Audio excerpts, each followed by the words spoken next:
136 ஜெயிலுக்கு மேலே ஜெயிலில் எடுத்துருக்கிறாரு. தொடர்ச்சியாக 8 மாதம்லாம் உள்ளே இருந்துருக்காரு. அவர் ஒன்றும் ரவுடிஸ் எல்லாம் கிடையாது. ஒருத்தனை கூட ஒரு கம்பால் அடிச்சது கூட கிடையாது. வெறும் பேசுனதுனால மட்டுமே வழக்கு. பேச்சிலே வெறும் பேச்சினால மட்டுமே வழக்கு. வேற எதனாலையும் வழக்கு இல்லை. பேச்சு பேச்சு பேச்சு தான். அந்த பேச்சு வந்து எப்படி சொல்றதுன்னா, அதிகார ஆளும் வர்க்கத்தை ரொம்ப பாதிச்சுது அவர் பேசுறது.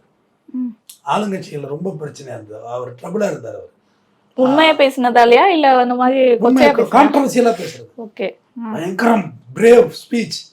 பழனி பாபா வீர உரை ஆற்றுகிறாருன்னு தான் நோட்டீஸ் அடிச்சு விட்டுறது. பெரிய செல்வ செழிப்பான சீமாட்டி குடும்பத்துல பிறந்தவர். பழனி ஆயக்குடி தான் அவரோட சொந்த ஊர். ஆக்சுவலா அவரோட சொந்த ஊர்னு பார்த்தா ஊட்டி. அவங்க அம்மாவை கட்டி கொடுக்குறாங்க. பழனியில் அவங்க தாய்மாமெல்லாம் இப்போ ரீசெண்டாக தான் பார்த்துட்டு தான் வந்தோம். இறந்துட்டார் அவர். ஊட்டியில் அவங்க அப்பா இறந்து போகிறாரு. அங்கேருந்து மறுபடியும் பழனிக்கு வந்துடுறாங்க. அம்மா வீட்டுக்கு வந்துடுறாங்க. செல்வ செழிப்பாக வளர்ந்தவர். ஆங்கில புலமை, அவ்வளோ ஒரு நாலேஜ்.